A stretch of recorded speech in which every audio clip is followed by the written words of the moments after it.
45 de la mañana, Juan Antonio Aguilar, director del Instituto Español de Geopolítica. Bienvenido, buenos días. Buenos días, ¿qué tal? Bueno, acaba de anunciar el Kremlin que Putin hablará el 29 de febrero, jueves. Se dirigirá a los parlamentarios, se dirigirá a las cámaras para explicarles un poco la situación en el segundo aniversario de la guerra. Estamos en un momento en el que o llega ya Estados Unidos y Europa, o podemos estar viviendo los últimos movimientos de la guerra en Ucrania. A ver, desde el punto de vista militar, yo creo que la guerra ya tiene poca solución para Ucrania y para la OTAN, ¿eh?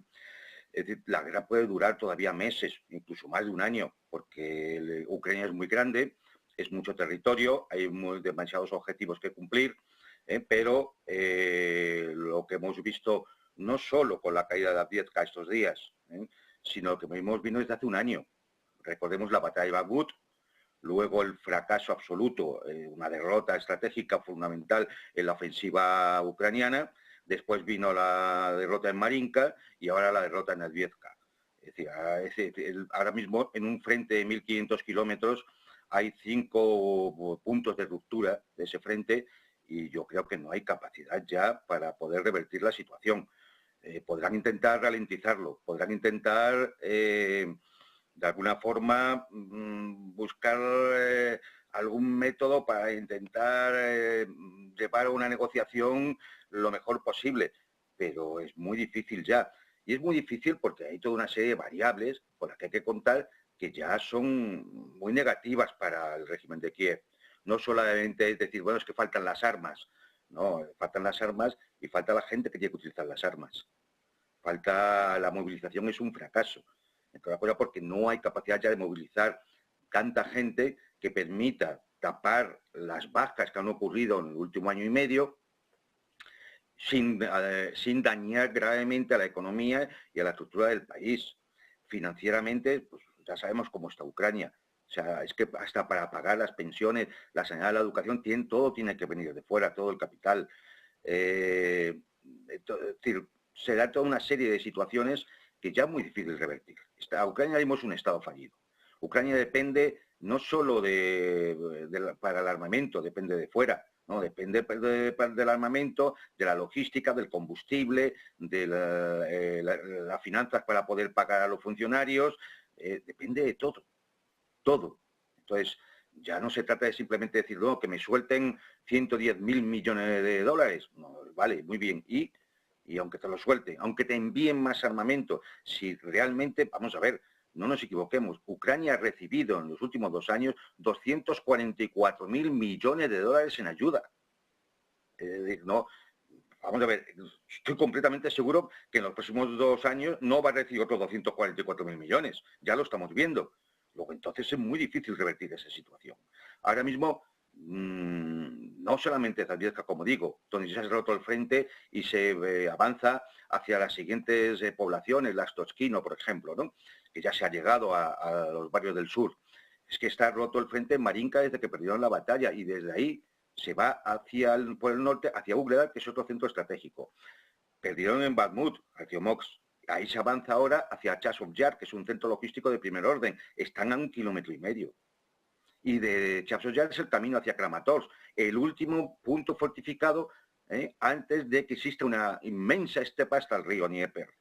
Pero es que es más, el punto donde intentaron romper el frente en su ofensiva a los ucranianos, que era en Rabotino, ya está ahora mismo combatiéndose dentro de esa pequeña aldea, que es el camino hacia Orejovo, y de ahí a Zaporozhia, que es la capital de la región. Y por último, en el norte, Kremenaya. Hay 2 zonas de ruptura, una hacia Kupiansk en el norte y otra hacia Liman en el sur, que es el camino a Izium y el cerco de Nueva Kharkov. ¿Cómo piensa revertirse toda esa situación? ¿No se dan cuenta? Es que no hay tasa de reposición positiva que permita cubrir las bajas de personal veterano, formado, de oficiales de academia y demás. ¿Cómo van a revertir esa situación? Yo ya veo una situación muy mala que a futuro, bueno, solo puede empeorar. ¿Cuál es la solución que deben estar pensando tanto en Kiev como algunos de la OTAN? Pues nada, en mandar misiles de mayor alcance, a ver si golpeamos dentro de Rusia y alguien se cabrea. decir, desde el punto de vista político y mediático, a lo mejor puede tener algún efecto, desde el punto de vista militar, ninguno. Pero además hay algunas otras cuestiones que están apareciendo y que lógicamente en la prensa occidental pues, se hace poca referencia a ello, ¿no? Por ejemplo, el daño terrible de los ataques en la infraestructura. Es decir, nudos de comunicaciones, trenes logísticos, industrias, etcétera, etcétera. En los continuos ataques misilísticos y de bombardeo, ¿no? Otro aspecto, por ejemplo, es la actividad guerrillera. La actividad guerrilla prorrusa dentro de Ucrania. Es decir, ha habido una secuencia ya de ataques, porque se ha pasado de la simple información de objetivos para la aviación rusa a ya producir ataques de sabotaje.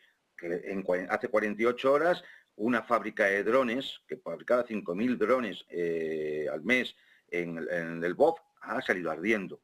Además, han matado a los guardianes de la fábrica y ha salido ardiendo. Es decir, estamos hablando en Ucrania occidental. Es decir, lo cual nos indica que los partisanos ya se están moviendo por el ancho país, ¿no? Es decir, y otro aspecto, por ejemplo, es el avance en la guerra electrónica para conseguir que el ejército ruso esté utilizando los terminales Starlink posiblemente hackeados, ¿no? Es decir, empieza a haber ya tal acumulación de cosas que si además de toda la situación militar del frente unimos las diferencias y las fracturas que ocurren dentro del régimen de Kiev, dentro del propio Estado Mayor del Ejército, después de la salida de Zaluzhny y la designación de Alexander Sirski, el hecho de que dentro de un mes y poco el señor Zelensky habrá cumplido su mandato y no ha convocado elecciones y por lo tanto hay quienes sostendrán su ilegitimidad.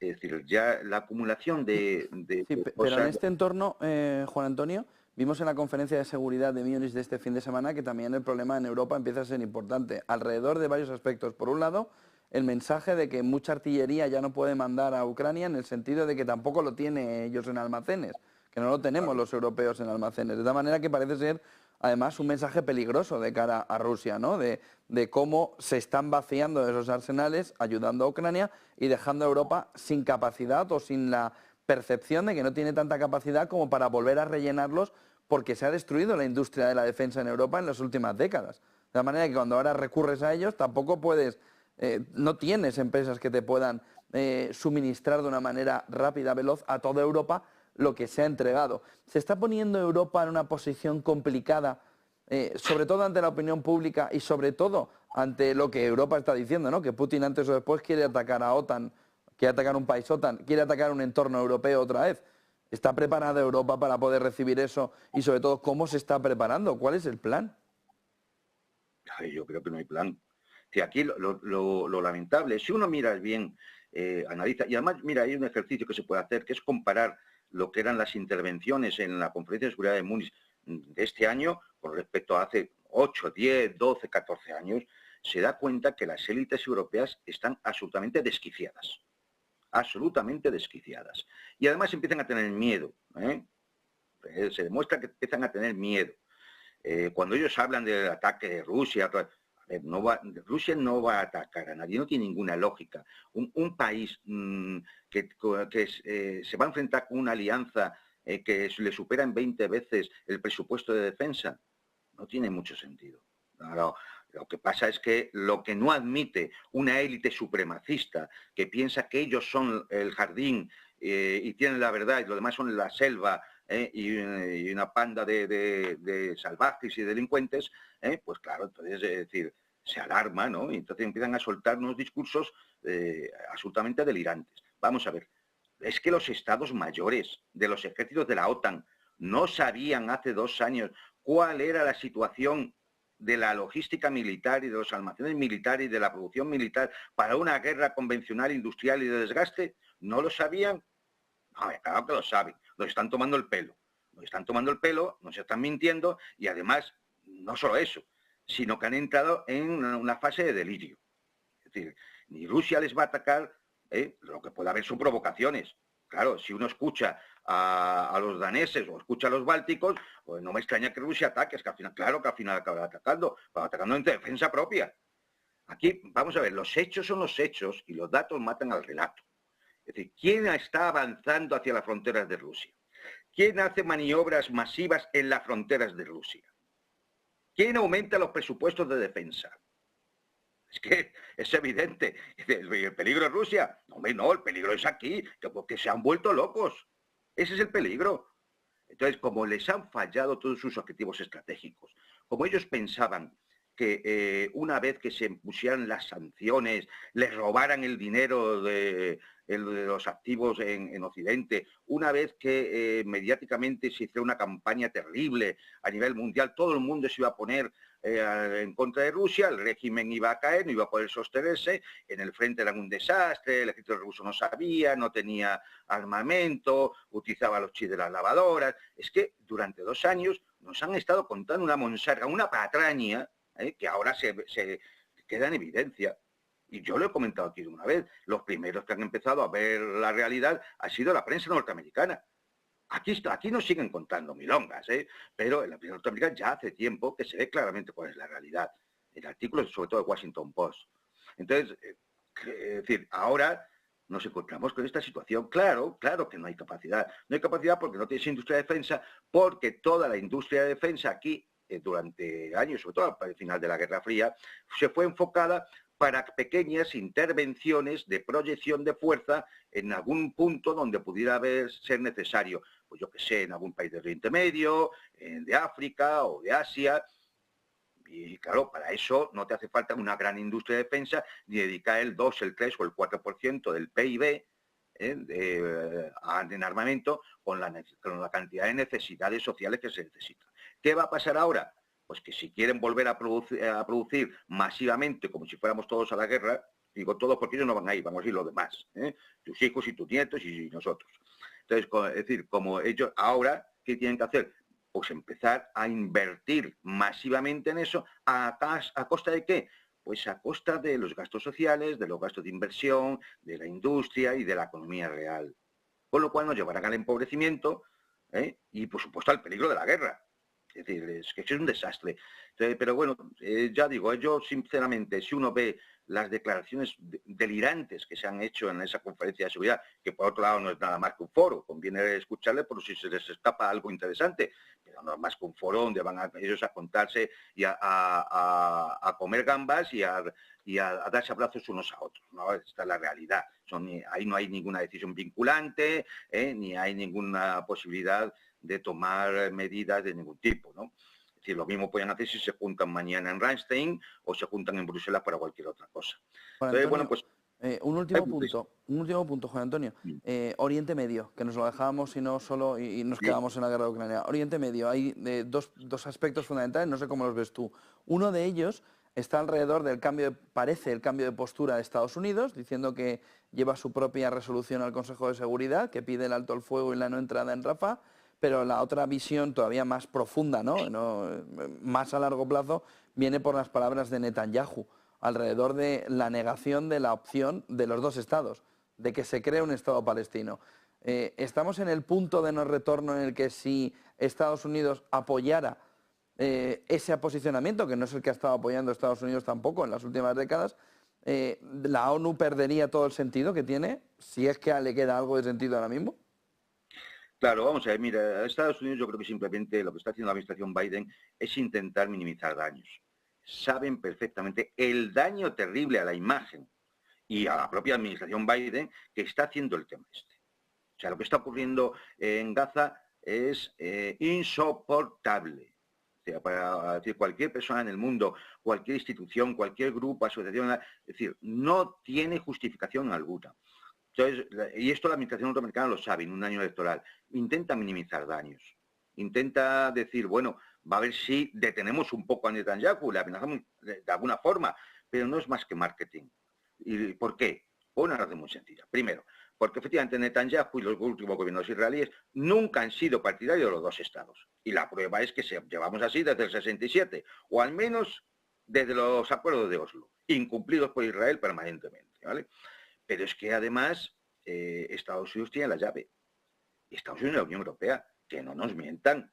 Yo aquí en este programa, cuando Pedro Sánchez dijo que iba a reconocer el Estado palestino, recuerda que te lo dije, postureo, puro postureo. Era noviembre. Estamos en marzo casi. Puro postureo. Es decir, es muy sencillo.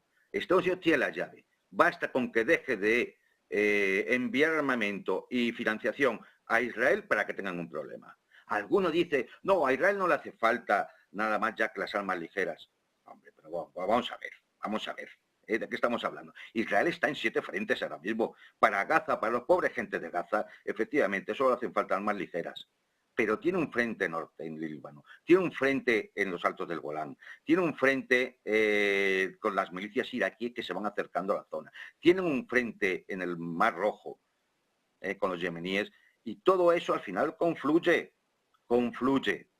hacia... Mira, pensar simplemente que en el último trimestre la economía israelí, el PIB, ha bajado un 20%. Esto no se puede sostener en el tiempo, salvo que tengas un flujo de capital permanente que te viene de aliados europeos y norteamericanos. Entonces, basta que estos le dijeran, se acabó, para que tuviera que aceptar un acuerdo, por supuesto un alto el fuego, y un acuerdo donde se admitiera la solución de los dos estados, porque está en el derecho internacional, señores. Es decir, no se puede estar hablando, como el señor Borrell todos los días, que si Navalny, que si no sé cuánto, y luego cuando hay que aplicar claramente el derecho internacional en un punto donde sabemos que es la solución del conflicto, porque si no, no hay solución, y la escalada poco a poco será inevitable, pues obligar a Netanyahu a aceptar. Y si no, es que ahí tenemos un problema. Y Israel tiene un problema muy gordo. Porque imaginemos por un momento que efectivamente Estados Unidos cambiara de posición y arrastrara con ellos los países de la Unión Europea. ¿Qué futuro le queda a Israel? ¿Desaparecer? O sea, es decir, es terrible que las élites, tanto israelíes como los lobbies sionistas en Estados Unidos, la administración norteamericana, no se den cuenta de la gravedad de la situación. Es que piensan que es que por ganar y por bombardear todavía todos los días a una pobre gente que está allí hacinada en Gaza, que con eso se está ganando. Pues mírenlo, miren cuántos meses llevamos ya con el temita de Yemen, en el estrecho de Bab el-Mandeb. ¿Y qué dijimos? Guerra popular prolongada, se va a mantener el tiempo. Basta con que Yemen lance al día un misil, uno, para que el estrecho esté cortado. Y ahí han mandado portaaviones, se han mandado buques de guerra, etcétera. El ridículo. Porque no hay plan B, porque no se sabe cómo, porque la solución del tema, que es clara, no que diga sea fácil, pero sí es clara, no están por la labor. Y si no están por la labor, tienes el conflicto. Es así. Es que de verdad no es tan difícil. Ahora, es verdad que hay que tirar de los datos. Y de los datos es lo que nos permite, los datos y los argumentos, analizar la realidad. La opinión, yo creo, las creencias, las opiniones, y todo esto está muy bonito, pero al final, de verdad, lo que sirve son los datos. De los datos sale la inteligencia. Y cuando uno genera inteligencia le permite ver la realidad y de ahí diagnosticar y poder sacar soluciones. Todo lo demás, de verdad, es cháchara, ¿no? Es decir, ¿qué es lo que han hecho en la conferencia de seguridad de Múnich? Hablar. Muchísimas gracias por toda esa fotografía, Juan Antonio Aguilar, director del Instituto Español de Geopolítica. Buen día y buen negocio. Gracias a vosotros. 9:04 de la mañana, abierto el mercado, abierto la renta variable europea en Roma.